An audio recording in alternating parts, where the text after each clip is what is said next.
నాగర్ కర్నూలు జిల్లాలో ప్రకృతి బీభత్సం సృష్టించింది. ఆకస్మికంగా కురిసిన భారీ వర్షం కారణంగా రైతులు తీవ్ర ఆందోళన చెందారు.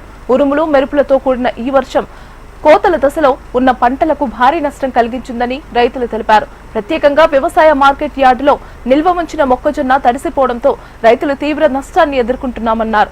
ఇప్పటికే కోతలు ప్రారంభించగా పొలాల్లో కోసిన పంట తడవడం వల్ల దిగుబడి నాణ్యత తగ్గే ప్రమాదం ఉందని రైతులు ఆవేదన వ్యక్తం చేశారు. ఈ అకాల వర్షం వ్యవసాయ పనులను పూర్తిగా దెబ్బతీసిందని రైతులు వాపోయారు. ఈ నేపథ్యంలో ప్రభుత్వం తక్షణమే స్పందించి పంట నష్టపోయిన రైతులను ఆదుకోవాలని డిమాండ్ చేశారు.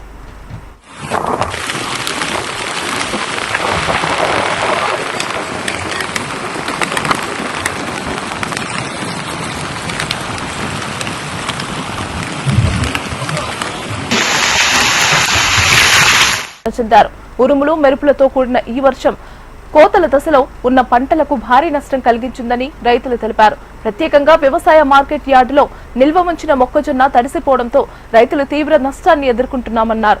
ఇప్పటికే కోతలు ప్రారంభించగా పొలాల్లో కోసిన పంట తడవడం వల్ల దిగుబడి నాణ్యత తగ్గే ప్రమాదం ఉందని రైతులు ఆవేదన వ్యక్తం చేశారు. ఈ అకాల వర్షం వ్యవసాయ పనులను పూర్తిగా దెబ్బతీసిందని రైతులు వాపోయారు. ఈ నేపథ్యంలో ప్రభుత్వం తక్షణమే స్పందించి పంట నష్టపోయిన రైతులను ఆదుకోవాలని డిమాండ్ చేశారు.